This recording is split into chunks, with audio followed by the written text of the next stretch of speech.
No próximo capítulo da novela Três Graças, a tensão vai atingir um novo patamar quando Samira decidir agir sem deixar rastros. Fria e calculista, ela manda o médico abandonar Joelle desacordada na porta de um hospital público e, sem demonstrar qualquer culpa, foge levando a criança nos braços. Enquanto isso, Gerluce começa a sentir um mau pressentimento inexplicável. O coração da avó aperta, como se algo muito grave tivesse acontecido com a filha, e ela não consegue afastar a sensação de que Joely está em perigo. Antes de continuar, clique no botão de gostei, se inscreva no canal e comente de qual cidade você assiste a novela. Paralelamente, Lucélia mostra mais uma vez que não tem limites. Ambiciosa, ela procura Ferete e oferece informações detalhadas sobre Lorena e Juquinha em troca de dinheiro.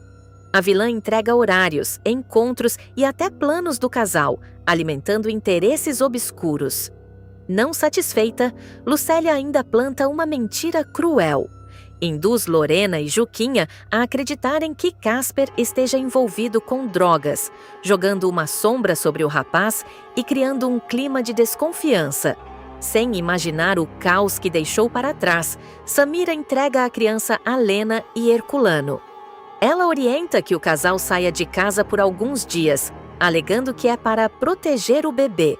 O tom de ameaça é sutil, mas claro o suficiente para deixá-los apavorados. Lena hesita, mas o medo fala mais alto. No meio desse turbilhão, Paulinho avisa Gerluce que Joelle deu entrada em um posto de saúde sozinha e sem o bebê. A notícia cai como uma bomba. Desesperada, Gerluce corre para o local. Júnior, por sua vez, sente que precisa ficar de olho em Casper após os boatos espalhados por Lucélia. A sequência culmina quando Gerluce finalmente encontra Joelle, fragilizada, confusa e sem respostas. Leonardo cospe em Ferete, o chama de bandido e toma atitude radical. A família de Ferete começará a ser definitivamente estraçalhada quando Leonardo romper relações com o pai. O que antes já era uma relação marcada por frieza, desconfiança e disputas veladas, ganhará contornos irreversíveis a partir do momento em que o jovem descobrir que o próprio pai terá sido o mentor da prisão de Viviane, acusada injustamente de distribuir medicamentos falsificados. A revelação cairá como uma bomba sobre o playboy, que até então se recusava-se a acreditar que o empresário pudesse ter ultrapassado todos os limites. Ao ver a mulher que ama ser exposta publicamente, algemada e conduzida pela delegada Marise sob olhares curiosos e julgadores, Leonardo sentirá o chão desaparecer sob seus pés. A cena ficará gravada em sua memória. Viviane tentando manter a dignidade enquanto é levada como criminosa, mesmo afirmando ser inocente. O desespero dela, misturado à frieza calculada de Ferete nos bastidores, despertará no rapaz um sentimento que há muito vinha sendo sufocado: o asco. Tomado por uma mistura de revolta, vergonha e decepção, Leonardo não pensará duas vezes antes de ir até o apartamento do pai para um acerto de contas. Ele não telefonará, não avisará, não pedirá permissão. Invadirá o espaço como um furacão, disposto a arrancar a verdade a qualquer custo. O que encontrará ali, porém, tornará tudo ainda mais explosivo. Ferete estará em um momento de intimidade com Arminda, completamente alheio à tempestade que se aproxima. A presença do filho interromperá a cena de maneira abrupta e constrangedora. Arminda perceberá imediatamente que algo grave está prestes a acontecer e tentará amenizar a situação, mas Leonardo não aceitará interferências. Seu olhar, carregado de ódio e decepção, estará fixo no pai. Sem medir palavras, ele acusará o empresário de ter armado toda a situação para incriminar Viviane. Chamará Ferete de bandido da pior espécie, afirmando que ele não passa de um criminoso disfarçado de homem respeitável. A discussão ganhará intensidade rapidamente. Ferete tentará manter a postura de superioridade, ironizando a ingenuidade do filho e sugerindo que Leonardo está sendo manipulado. Mas, dessa vez, o jovem não recuará. Ele dirá que sente vergonha do sangue que corre em suas veias, que cresceu acreditando em uma mentira e que finalmente enxerga quem o pai realmente é. Cada frase será um golpe direto no orgulho do empresário. Ferete reagirá com frieza, negando as acusações e insinuando que tudo não passa de uma estratégia necessária para proteger seus próprios interesses. O clímax do embate ocorrerá quando Leonardo, incapaz de conter o desprezo que sente, cuspir no rosto do pai. O gesto extremo e humilhante marcará o rompimento definitivo entre os dois. O silêncio que se seguirá será pesado, quase sufocante. Arminda ficará em choque, enquanto Ferete, pela primeira vez, demonstrará um vislumbre de fúria fora de controle. Antes de sair, batendo a porta com violência, Leonardo deixará claro que tomou uma decisão irrevogável. Nunca mais olhará na cara de Ferete. Declarará que, a partir daquele instante, o considera morto em sua vida. E irá além. Ameaçará o empresário, afirmando que ele se arrependerá dessa armação pelo resto da existência. Mas a atitude de Leonardo não se limitará à agressão física e verbal. A ruptura emocional será apenas o primeiro passo de uma estratégia muito maior. Determinado a fazer justiça e provar a inocência de Viviane, o jovem decidirá agir com frieza e inteligência, usando tudo o que aprendeu ao longo dos anos dentro do império do pai. Em cenas previstas para os próximos capítulos, o playboy surgirá mais maduro, estratégico e disposto a enfrentar as consequências de seus atos. Ele procurará o quartel-general de Rogério, um dos principais inimigos de Ferete, para propor uma aliança inesperada. A aproximação causará surpresa e desconfiança, já que Leonardo sempre foi visto como herdeiro fiel ao empresário. Rogério inicialmente duvidará das intenções do rapaz, mas mudará de postura quando Leonardo apresentar uma pasta repleta de documentos sigilosos. Os papéis comprovarão o funcionamento da Casa de Farinha, o laboratório clandestino responsável pela produção e distribuição de medicamentos falsificados. O material incluirá registros financeiros, planilhas, rotas de distribuição e nomes de envolvidos no esquema. Ao entregar os documentos, Leonardo se tornará a peça-chave para colocar Ferete atrás das grades. A decisão representará não apenas um ato de vingança, mas também um rompimento definitivo com o passado. Ele saberá que, ao expor o próprio pai, estará destruindo a estrutura que sustentou sua vida de privilégios. Enquanto isso, Ferete começará a perceber que perdeu mais do que o controle da situação. Ele terá perdido o filho, a confiança da família e, possivelmente, a blindagem que o protegia de investigações mais profundas. A tensão aumentará à medida que a polícia se aproximar da verdade, impulsionada pelas provas fornecidas por Leonardo. Viviane, ainda presa, começará a sentir que algo está mudando do lado de fora. A postura firme de Leonardo ao defendê-la reacenderá nela a esperança de que a justiça prevalecerá.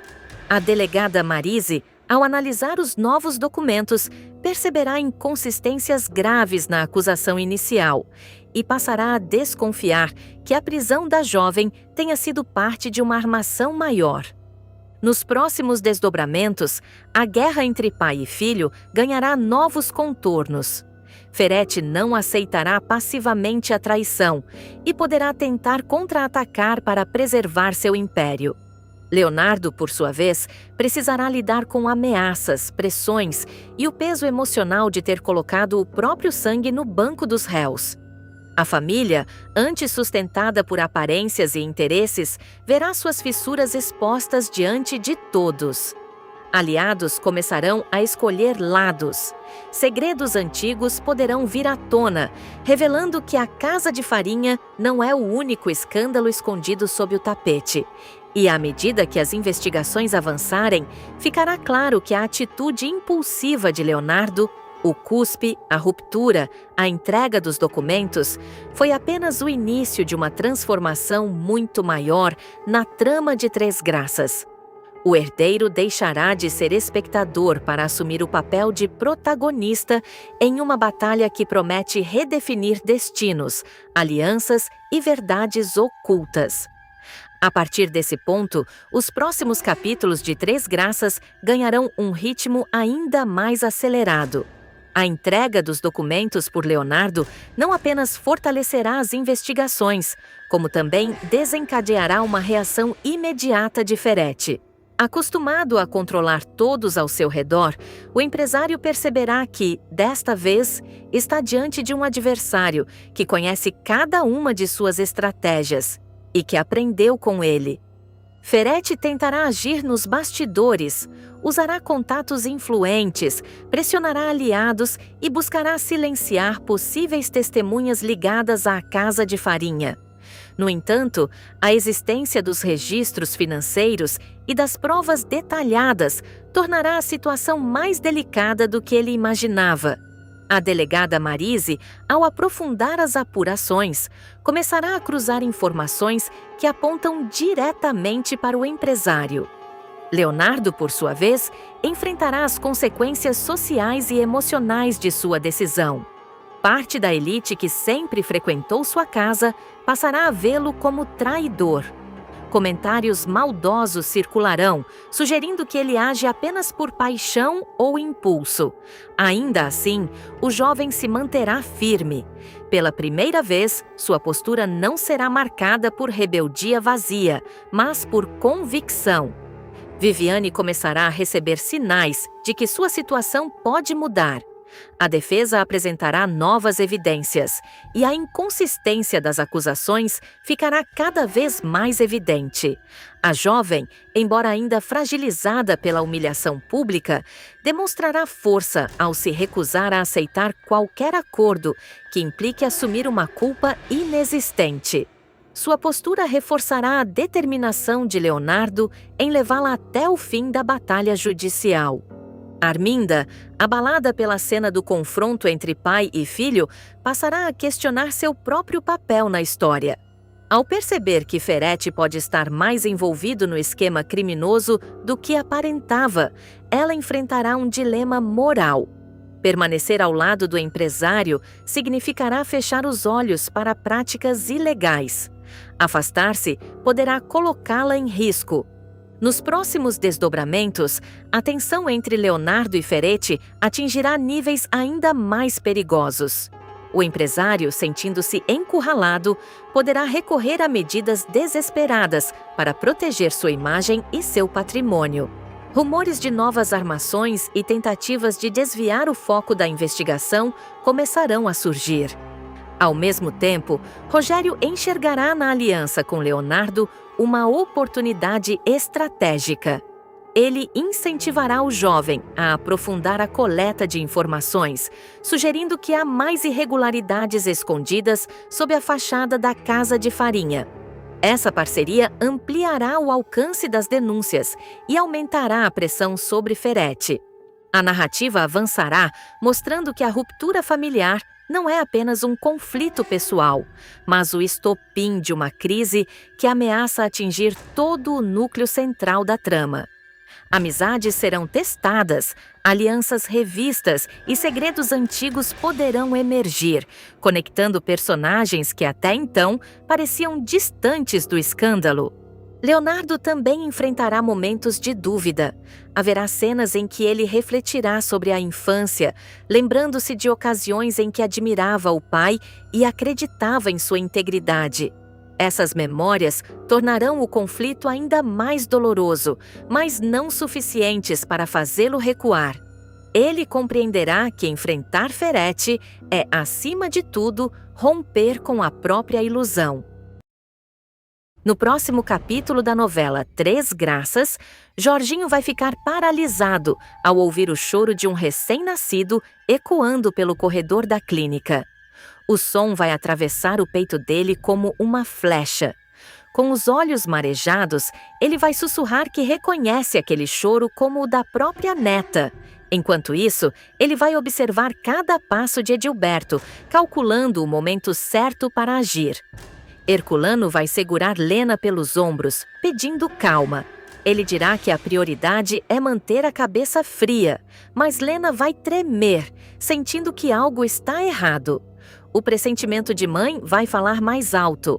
Antes de continuar, clique no botão de gostei, se inscreva no canal e comente de qual cidade você assiste a novela. Samira surgirá fria como gelo. Ela avisará que a criança nasceu bem, mas fará uma ameaça cruel. Se Lena aparecer na clínica, nunca mais verá a filha. O recado vai cair como bomba. Raul, do lado de fora, vai se desesperar ao ser impedido de entrar. Ele gritará o nome de Joeli, mas será contido. Pastor Albérico tentará acalmar Lígia, dizendo que Deus está no controle. Mesmo assim, o clima será de tensão absoluta. No auge da confusão, Jorginho vai fingir um mal súbito. Ao cair no chão, ele aproveitará a distração para desarmar Edilberto, num movimento rápido. Só que a vitória durará segundos. Samira reagirá e atacará Jorginho sem piedade. Dentro do quarto, a enfermeira entregará a filha de Joeli diretamente nas mãos de Samira. Mas o destino vai agir. Joeli despertará a tempo de ver o rosto da própria filha, num instante que mudará tudo. Depois de descobrir toda a verdade sobre Leonardo, inclusive que ele tinha conhecimento dos diversos crimes envolvendo a casa de farinha e, ainda assim, permaneceu em silêncio, Viviane ficará profundamente abalada. A decepção não será apenas amorosa, mas moral. Ela se sentirá traída, usada e, principalmente, enganada por alguém em quem depositou confiança. Abalada, Viviane tentará manter a postura diante do grupo, mas quem estiver atento perceberá que algo dentro dela mudou. Seu olhar estará mais distante, suas respostas mais curtas e seu semblante carregado por uma mistura de tristeza e revolta. Será nesse momento de fragilidade que Angélico enxergará uma oportunidade. Vale lembrar que Angélico já vinha observando Viviane há algum tempo, desde a época em que atuava como espião, a mando de Rogério. Mesmo quando sua função era apenas coletar informações e repassar estratégias, ele não conseguia deixar de notar a força e a presença de Viviane. Agora, oficialmente integrado ao grupo e mais próximo dela, ele perceberá que o rompimento com Leonardo abre uma brecha que talvez nunca mais se repita. Em uma reunião comandada por Rogério, o clima será tenso. Assuntos delicados serão discutidos, estratégias precisarão ser revistas e as consequências das revelações recentes ainda estarão pairando sobre todos. Rogério, sempre calculista, também começará a se aproximar de Viviane de forma sutil. Ele fará comentários de apoio, elogiará sua postura firme e demonstrará preocupação com seu estado emocional. O que poucos perceberão é que Rogério também enxerga nela uma peça importante dentro do jogo, seja emocionalmente, seja estrategicamente.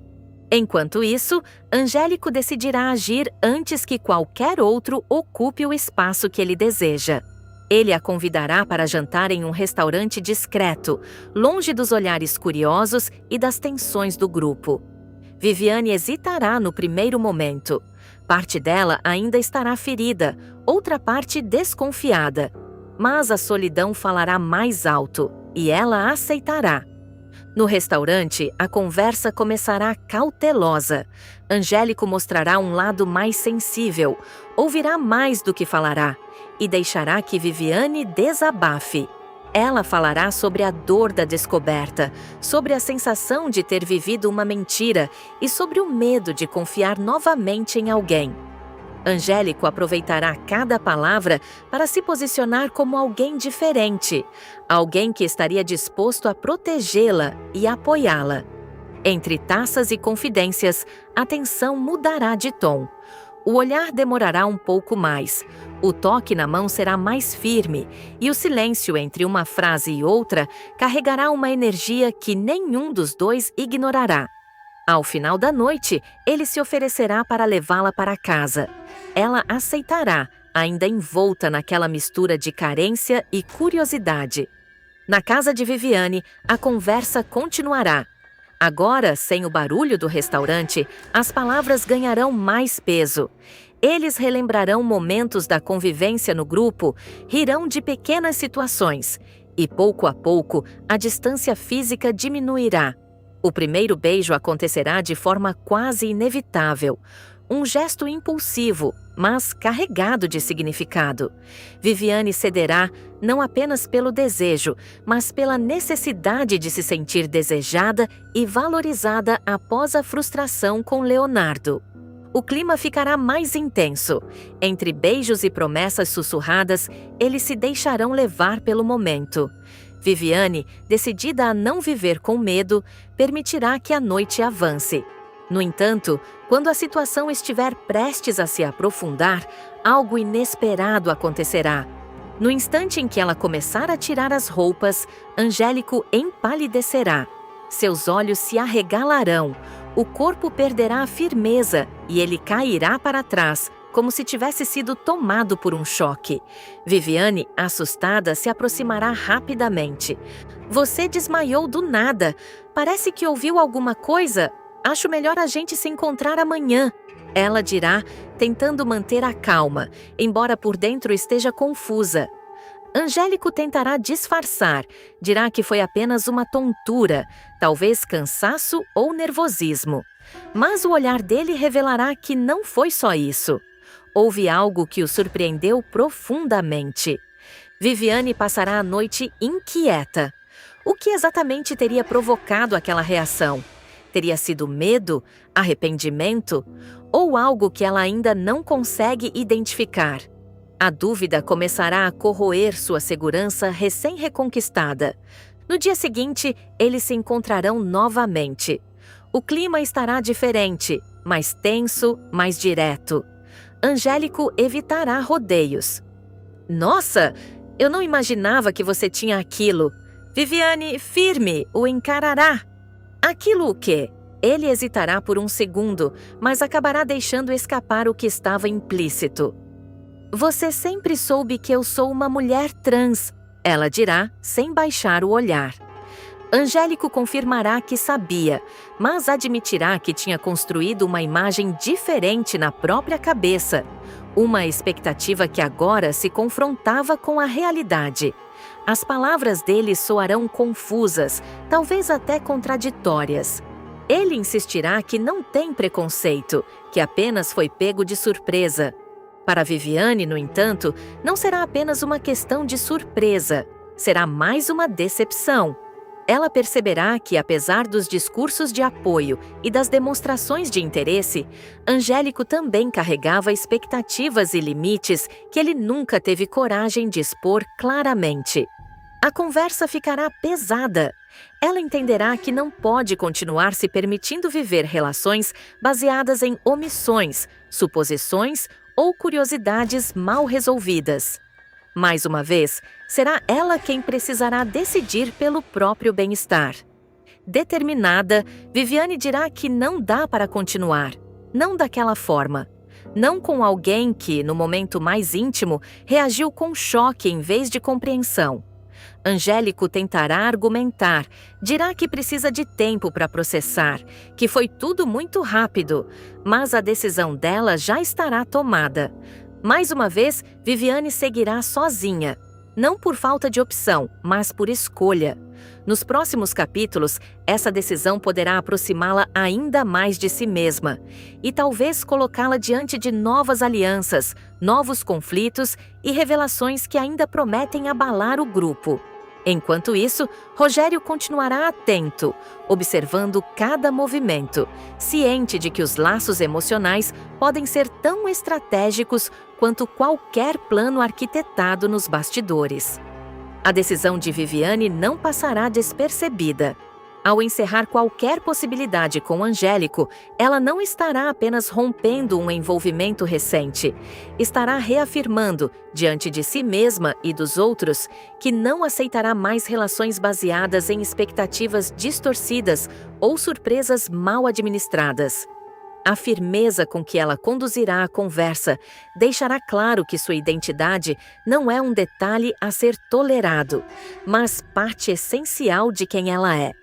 Angélico, por sua vez, ficará dividido entre o orgulho ferido e a culpa. Ele começará a questionar a própria reação, tentando entender se foi medo, insegurança ou preconceito internalizado. Nos próximos encontros do grupo, seu comportamento será mais contido. Ele evitará encarar Viviane por muito tempo, mas também não conseguirá ignorá-la completamente. A tensão entre os dois será perceptível, ainda que ninguém saiba exatamente o que aconteceu naquela noite. Rogério perceberá a mudança no clima. Observador e estratégico, ele entenderá que o afastamento entre Viviane e Angélico pode alterar o equilíbrio dentro do grupo.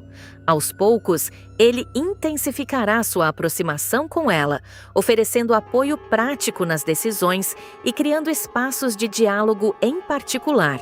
Diferente de Angélico, Rogério demonstrará segurança ao lidar com as diferenças, deixando claro que o que lhe importa é a competência e a lealdade.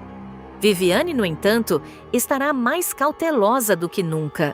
A experiência recente a tornará mais atenta aos sinais, menos disposta a se envolver sem perceber as intenções reais por trás das palavras. Ela começará a canalizar sua energia para fortalecer sua posição dentro do grupo e para compreender melhor os desdobramentos dos crimes envolvendo a Casa de Farinha. Se Leonardo sabia mais do que revelou, quem mais poderia estar escondendo informações? Aos poucos, surgirão indícios de que a história está longe de terminar. Documentos desaparecidos, conversas interrompidas quando alguém se aproxima, olhares trocados em silêncio. Viviane perceberá que sua dor pessoal pode estar ligada a algo maior.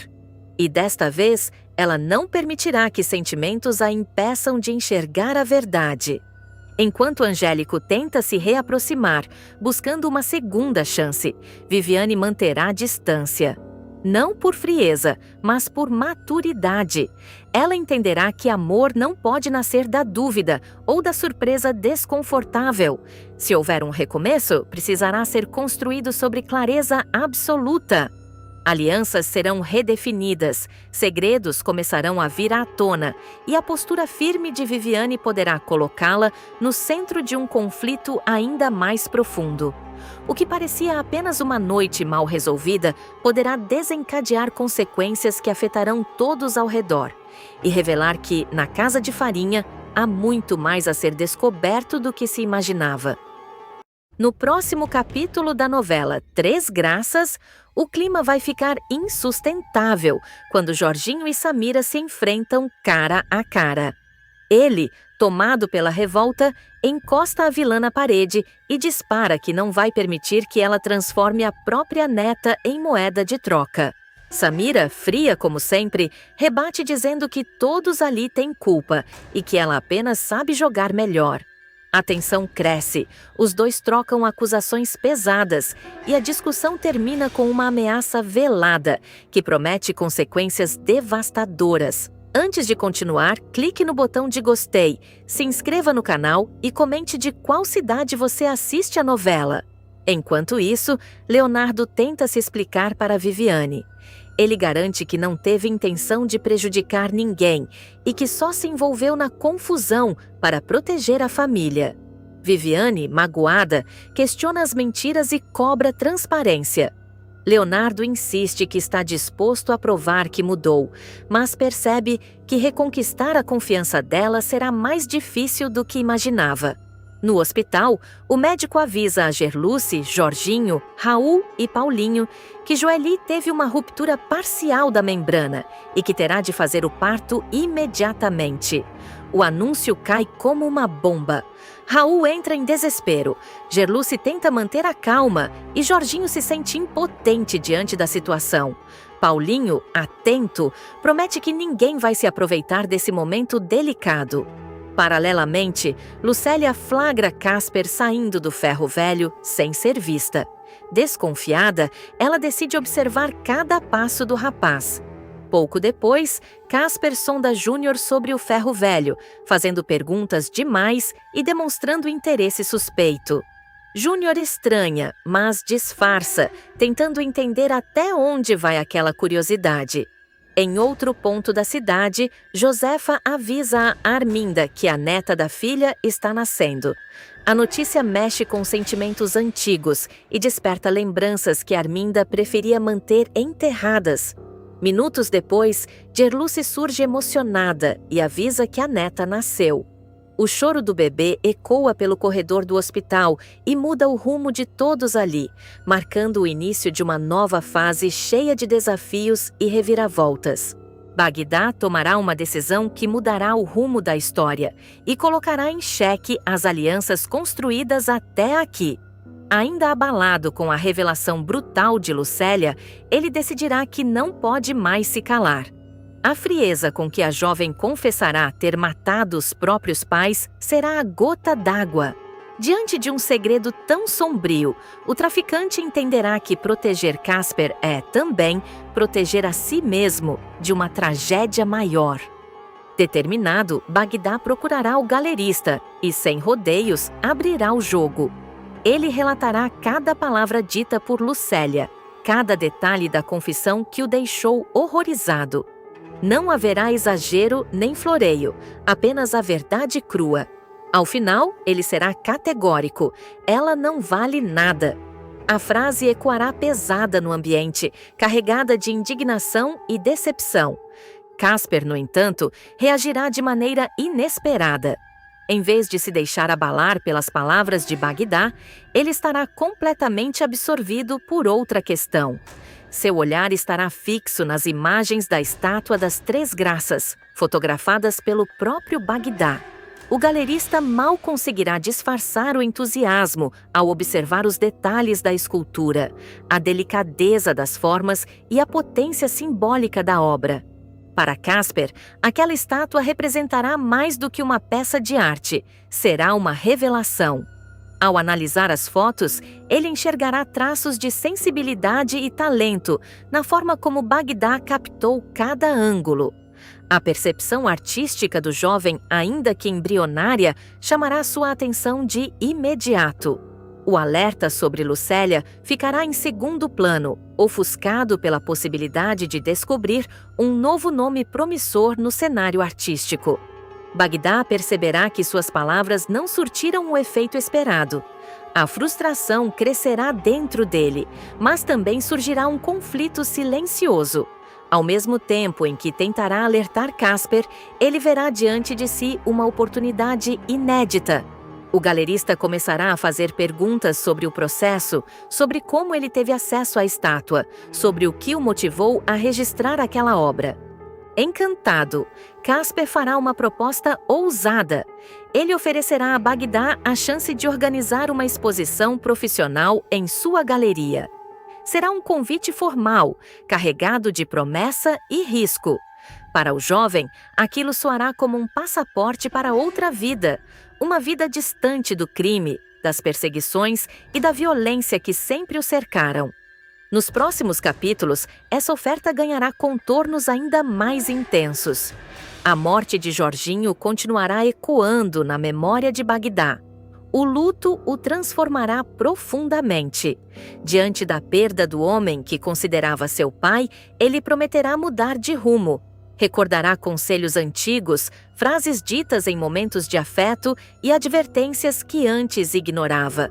Jorginho sempre desejou que ele abandonasse o crime. Agora, essa vontade se tornará um compromisso quase sagrado. Entre a culpa e a esperança, Bagdá decidirá que quer ser um homem honesto. A proposta de Casper surgirá como a chance concreta de cumprir essa promessa. No entanto, para selar o acordo e provar que é capaz de entregar algo grandioso, ele precisará enfrentar um último desafio, e o mais perigoso de todos. Casper já saberá que a estátua das Três Graças está escondida em um ferro velho. A informação circulará discretamente, mas será suficiente para alimentar um plano audacioso. O galerista não pedirá diretamente, mas deixará claro que aquela peça precisa estar em suas mãos para que a exposição se concretize. Bagdá entenderá o recado. Para conquistar uma nova vida, terá de cometer um último crime: roubar a estátua. A ironia da situação o atormentará. Justamente quando decidir abandonar a marginalidade, será obrigado a mergulhar nela mais uma vez. A contradição o deixará angustiado, dividido entre o desejo de redenção e o peso da ilegalidade. Nos próximos capítulos, o conflito interno do jovem ficará ainda mais evidente. Ele questionará se vale a pena arriscar tudo por uma promessa. Pensará na memória de Jorginho e no que ele diria diante dessa encruzilhada. Será que o homem aprovaria um último deslize em nome de um futuro melhor? Ou veria nisso apenas mais uma justificativa para continuar errando? Enquanto Bagdá luta contra seus próprios fantasmas, Lucélia traçará seus movimentos com frieza calculada. Já escorraçada por ele e ciente de que foi desmascarada, ela se aproximará de Vandilson. Ambicioso e estrategista, ele enxergará na jovem uma aliada útil. Juntos, começarão a observar cada passo de Casper. Lucelia não aceitará ser deixada de lado. Sentindo-se traída e subestimada, ela passará a espionar o tio discretamente. Telefonemas suspeitos, visitas inesperadas e encontros fora da rotina chamarão sua atenção. Aos poucos, ela perceberá que algo grande está sendo articulado e que Bagdá tem papel central nesse movimento. Nos próximos capítulos, a tensão aumentará à medida que os interesses se cruzarem. Bagdá planejará o roubo com cuidado, estudando horários, rotas e possíveis obstáculos. A cada detalhe ajustado, a pressão crescerá. Ele saberá que não pode falhar. Se for pego, perderá não apenas a liberdade, mas também a chance de recomeçar. Casper, por sua vez, continuará fascinado pela perspectiva artística. Ele falará sobre luz, composição, narrativa visual. Projetará o nome de Bagdá em catálogos, convites e entrevistas. Imaginará a repercussão de revelar ao público um talento vindo das sombras. Para ele, a história de superação será tão impactante quanto as obras. Mas enquanto o galerista sonha com vernissagens e críticas elogiosas, forças ocultas se movimentarão nos bastidores. Lucélia e Vandilson trocarão informações, desconfiados de que há mais em jogo do que aparenta. A jovem, ferida no orgulho, poderá enxergar no plano de Bagdá uma oportunidade de vingança. Nos próximos capítulos, cada personagem avançará alguns passos em direção ao inevitável confronto. Bagdá estará cada vez mais próximo de executar o roubo. Casper depositará expectativas crescentes no rapaz. Lucélia se infiltrará onde puder, alimentando suspeitas e preparando o terreno para agir no momento certo. A estátua das Três Graças deixará de ser apenas um objeto artístico e se tornará o centro de uma teia de interesses, traições e promessas. O ferro velho, aparentemente esquecido, guardará mais do que sucata. Ali repousará a peça capaz de redefinir destinos. Bagdá sentirá que está caminhando sobre uma linha tênue. Um passo em falso poderá colocá-lo de volta ao abismo. Ainda assim, ele seguirá adiante, convencido de que precisa atravessar essa última provação para honrar a memória de Jorginho e conquistar o futuro que sempre lhe pareceu impossível. E enquanto os planos se intensificam e as alianças se tornam cada vez mais frágeis, o jogo começará a revelar suas verdadeiras intenções, preparando o terreno para reviravoltas que ninguém conseguirá prever. O plano sairá do papel e ganhará contornos cada vez mais perigosos. Na calada da noite, Bagdá colocará em prática o roubo da estátua das Três Graças. Cada passo será calculado, cada movimento pensado para não deixar rastros. O silêncio do ferro velho será quebrado apenas pelo som metálico das ferramentas e pela respiração acelerada do jovem, consciente de que aquela é sua última travessia no mundo do crime. A tensão atingirá o auge quando um imprevisto ameaçar colocar tudo a perder. Um barulho inesperado, uma luz acesa fora de hora, um vulto ao longe